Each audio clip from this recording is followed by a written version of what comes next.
Extraído do livro Heróis da Fé, de Orlando Boyer. George Whitefield, o pregador ao ar livre. Mais de 100.000 homens e mulheres rodeavam o pregador há mais de 200 anos.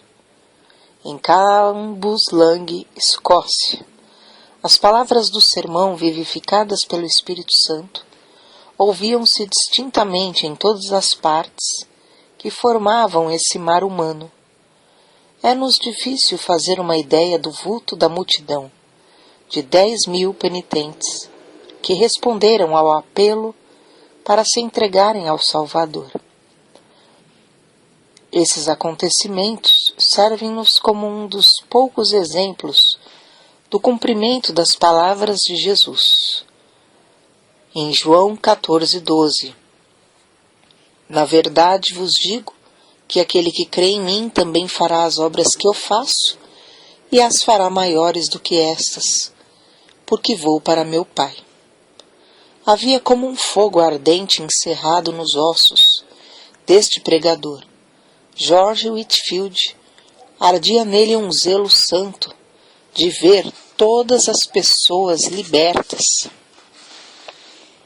da escravidão do pecado. Durante um período ininterrupto de 28 dias, realizou a incrível façanha de pregar a 10.000 pessoas. Sua voz podia ser ouvida perfeitamente a mais de 1 quilômetro de distância, apesar de ter físico fraco e de sofrer dos pulmões. Não havia prédio no qual coubessem seus auditórios, e nos países onde pregou, armava seus púlpitos nos campos, fora das cidades. Whitefield merece o título de príncipe dos pregadores ao ar livre, porque pregava em média 10 vezes por semana, e isso fez durante um período de 34 anos, em grande parte sob o teto construído por Deus, os céus. A vida de George Whitefield foi um milagre. Nasceu em uma taberna de bebidas alcoólicas. Antes de completar 3 anos, seu pai faleceu. Sua mãe casou-se novamente, e a George foi permitido continuar os estudos na escola. Na pensão mantida por sua mãe, fazia a limpeza dos quartos, lavava roupa, vendia bebidas no bar. Por estranho que pareça, já que ainda não era salvo, interessava-se grandemente pelo exame das Escrituras. Lia a Bíblia até alta noite e preparava sermões. Na escola era conhecido como orador. Sua eloquência era natural e espontânea, um dom extraordinário de Deus, talento este que possuía sem ele mesmo saber. Custeou os próprios estudos em Pembroke College, Oxford, servindo como garçom em um hotel. Depois de estar algum tempo em Oxford, juntou-se ao grupo de estudantes a que pertenciam João e Carlos Wesley. Passou muito tempo como os demais do grupo, jejuando e esforçando-se para mortificar a carne, a fim de alcançar a salvação. Ele ainda não compreendia que a verdadeira religião é a união da alma com Deus e a formação de Cristo em nós.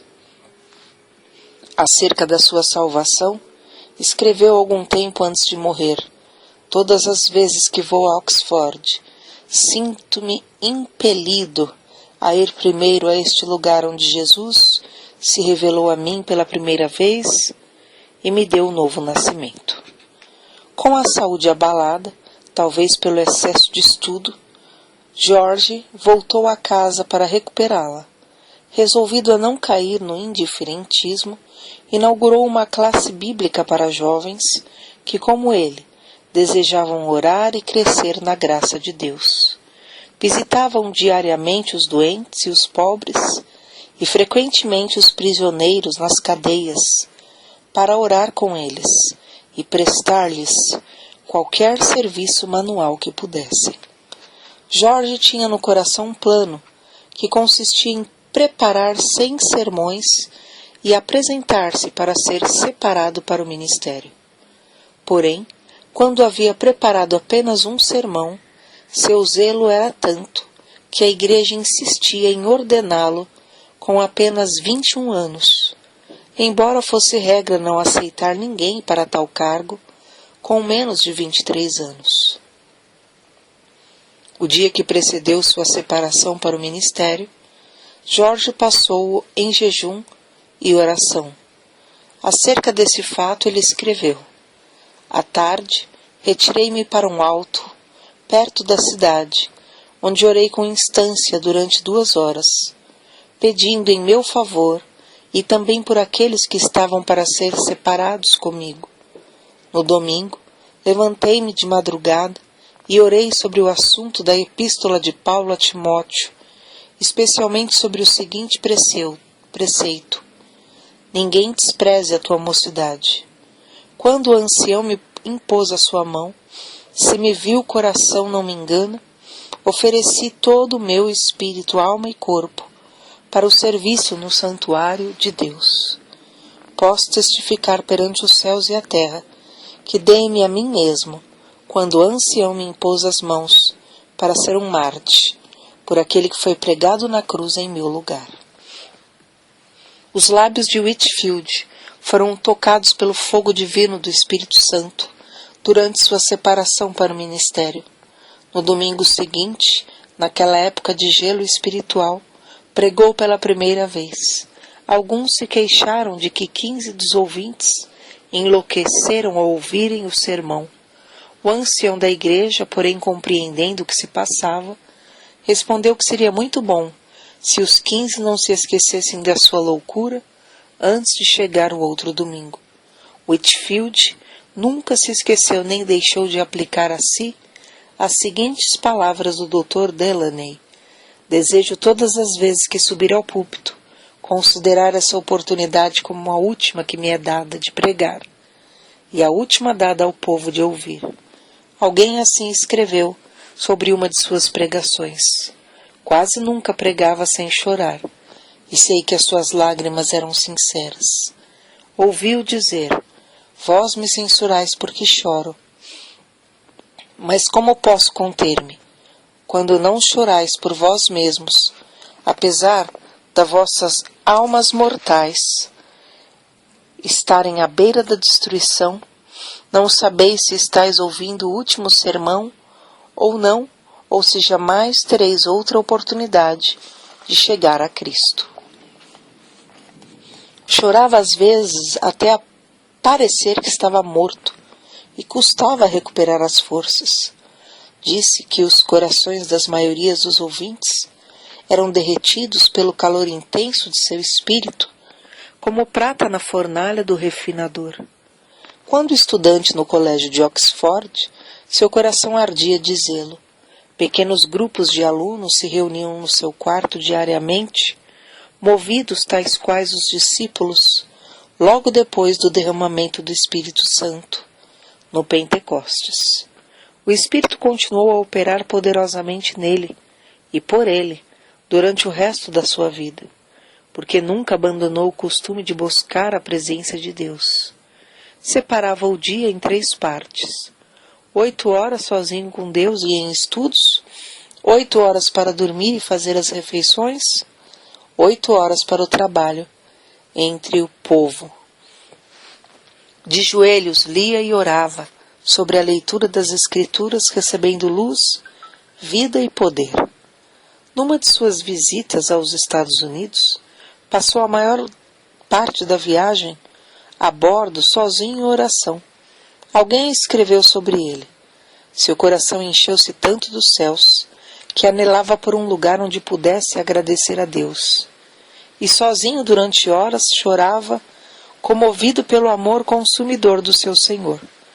Suas experiências no ministério confirmavam a sua fé na doutrina do Espírito Santo, como o Consolador ainda vivo, o poder de Deus operando atualmente entre nós. A pregação de George Whitefield Era feita de forma tão vívida que parecia quase sobrenatural. Conta-se que certa vez, pregando a alguns marinheiros, descreveu um navio perdido num furacão. Tudo foi apresentado em manifestações tão reais que, quando chegou ao ponto de descrever o barco afundando, alguns marinheiros pularam dos assentos gritando: "As baleeiras! As baleeiras!" Em outro sermão, falou acerca de um cego andando na direção de um precipício desconhecido. A cena foi tão real que, quando o pregador chegou ao ponto de descrever a chegada do cego à beira do profundo abismo, o camareiro Mor Chesterfield, que assistia, deu um pulo gritando: "Meu Deus!" Ele desapareceu. O segredo, porém, da grande colheita de almas salvas não era a sua maravilhosa voz, nem a sua grande eloquência. Não era também o caso de que o povo tivesse o coração aberto para receber o Evangelho, uma vez que havia na época grande decadência espiritual entre os crentes. Também não foi por falta de oposição. Repetidas vezes Whitefield pregou nos campos porque as igrejas fecharam-lhe as portas. Às vezes nem os hotéis queriam aceitá-lo como hóspede. Em Basingstoke foi agredido a pauladas. Em Staffordshire atiraram-lhe torrões de terra. Em Moorfield destruíram a mesa que lhe servia de púlpito e arremessaram contra ele o lixo da feira. Em Evesham, as autoridades, antes do sermão, ameaçaram prendê-lo se pregasse. Em Exeter, enquanto pregava para 10.000 pessoas, foi apedrejado de tal forma que pensou haver chegado para ele a hora, como o ensanguentado Estevão, de ser imediatamente chamado à presença do Mestre. Em outro lugar, apedrejaram-no novamente, até ficar coberto de sangue. Verdadeiramente, levava no corpo, até a morte, as marcas de Jesus. O segredo de tais frutos na sua pregação era o seu amor para com Deus. Ainda muito novo, passava noites inteiras lendo a Bíblia que muito amava. Depois de se converter, teve a primeira daquelas experiências de sentir-se arrebatado, ficando a sua alma inteiramente aberta, cheia, purificada, iluminada da glória, e levada a sacrificar-se inteiramente ao seu Salvador. Desde então, nunca mais foi indiferente em servir a Deus, mas regozijava-se no alvo de trabalhar de toda a sua alma e de todas as suas forças e de todo o seu entendimento. Só achava interesse nos cultos, tanto é que escreveu para sua mãe dizendo que nunca mais voltaria ao seu emprego. Consagrou a vida completamente a Cristo, e a manifestação exterior daquela vida nunca excedia a sua realidade interior. Portanto, nunca mostrou cansaço, nem diminuiu a marcha durante o resto da sua vida.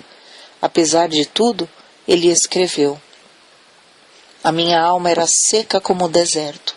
Sentia-me como encerrado dentro de uma armadura de ferro. Não podia ajoelhar-me sem estar tomado de grandes soluços, e orava até ficar molhado de suor. Só Deus sabe quantas noites fiquei prostrado de cama, gemendo por causa do que sentia, e ordenando em nome de Jesus que Satanás se apartasse de mim.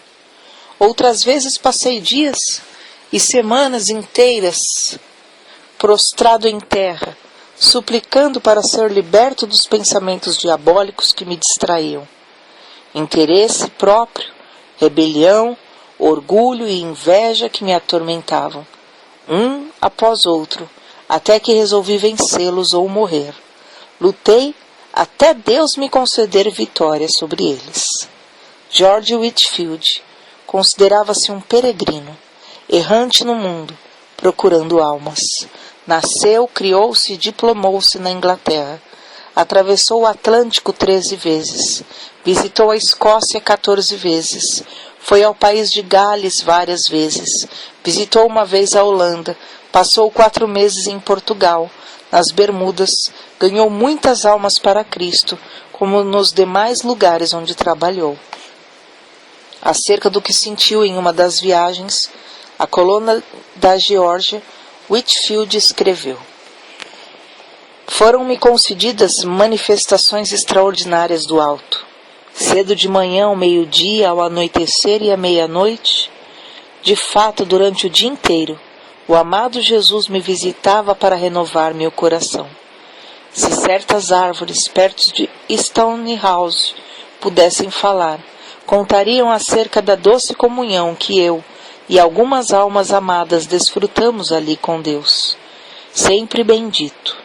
Às vezes, quando de passeio, a minha alma fazia tais incursões pelas regiões celestes, a qual parecia pronta a abandonar o corpo. Outras vezes sentia-me tão vencido pela grandeza da majestade infinita de Deus, que me prostrava em terra e entregava-lhe a alma como um papel em branco para ele escrever nela o que desejasse. De uma noite nunca me esquecerei.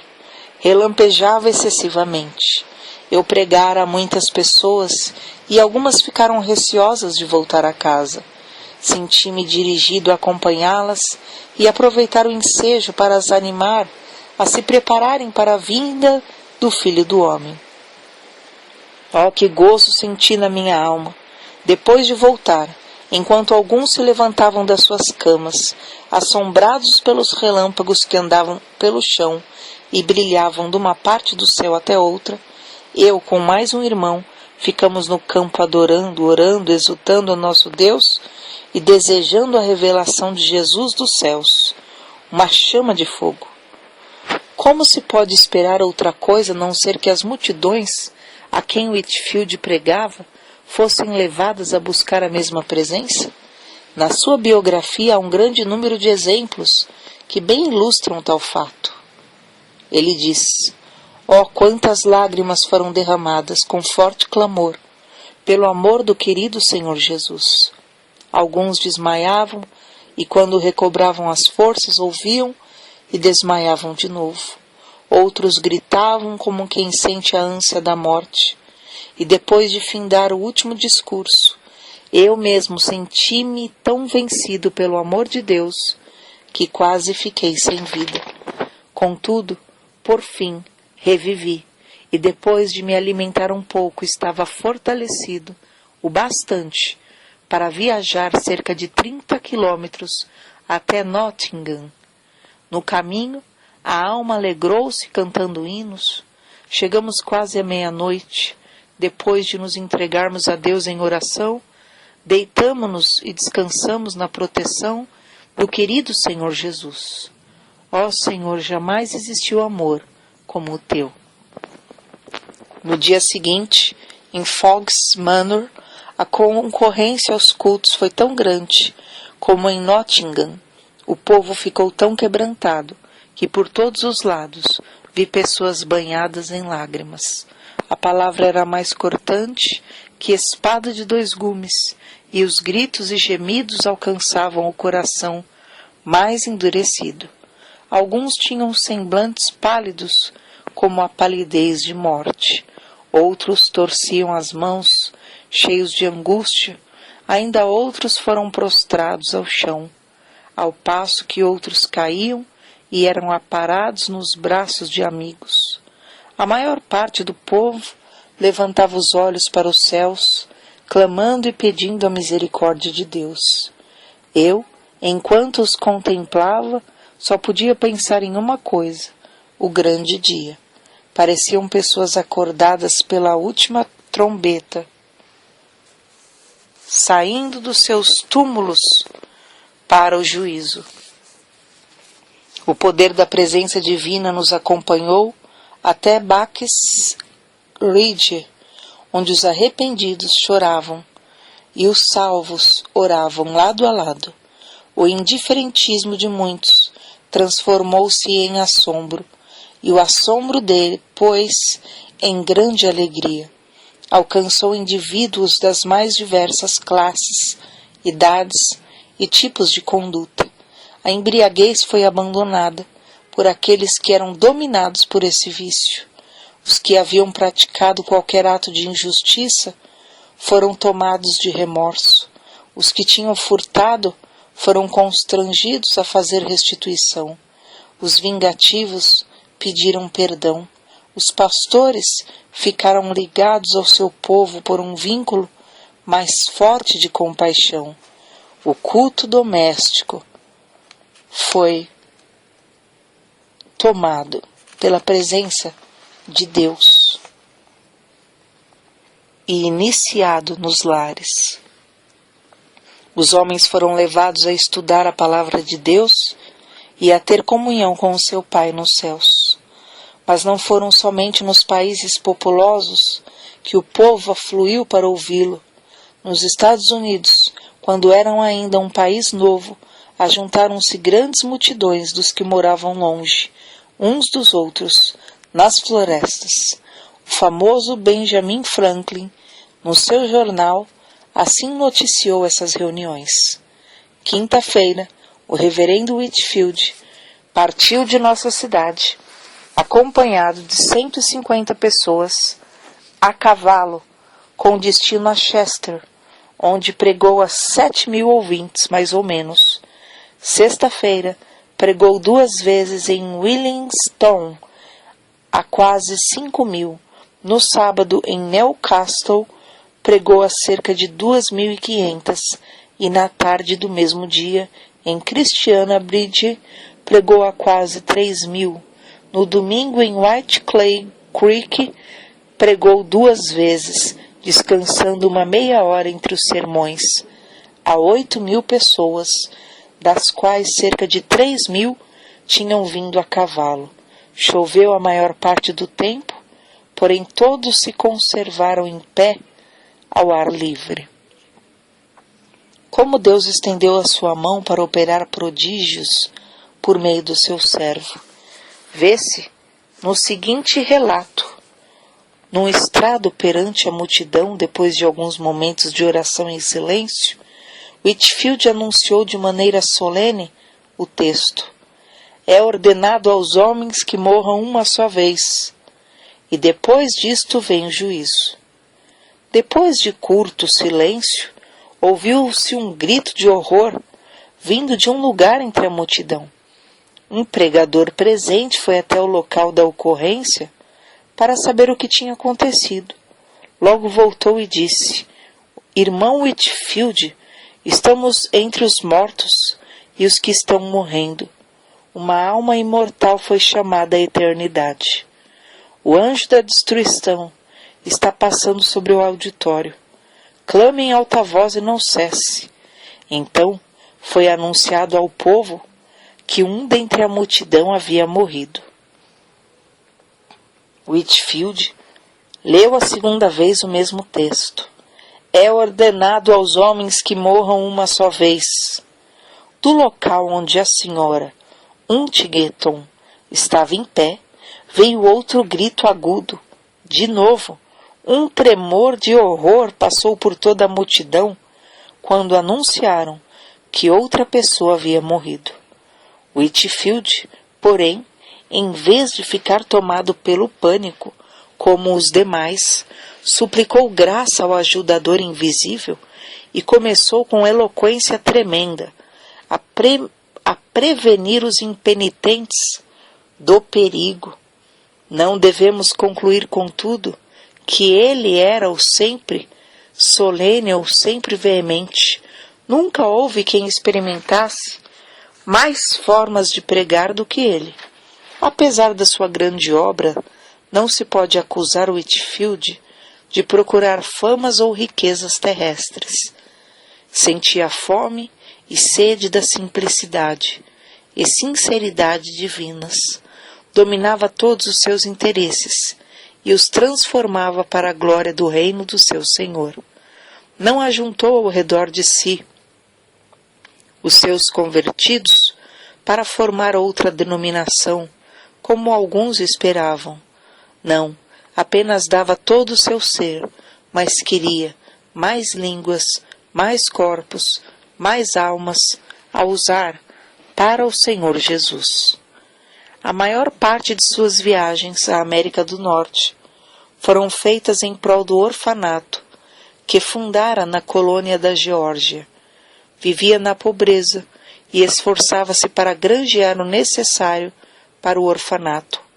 Amava os órfãos ternamente, escrevendo-lhe cartas e dirigindo-se a cada um pelo nome. Para muitas dessas crianças, ele era o único pai, o único meio delas terem o sustento. Fez uma grande parte da sua obra evangelística entre os órfãos, e quase todos permaneceram crentes fiéis, sendo que um bom número deles tornaram-se ministros do Evangelho. Whitefield não era de físico robusto. Desde a sua mocidade sofria quase constantemente, anelando muitas vezes partir e estar com Cristo. A maior parte dos pregadores acha impossível ministrar quando estão enfermos como ele. Assim foi que, aos 65 anos de idade, durante sua 7ª viagem à América do Norte, findou a sua carreira na terra, uma vida escondida com Cristo, em Deus, e derramada num sacrifício de amor pelos homens. No dia anterior ao seu falecimento, teve de esforçar-se para ficar em pé. Porém, ao levantar-se em Exeter, perante um auditório demasiado grande para caber em qualquer prédio, o poder de Deus veio sobre ele. Whitefield pregou como de costume.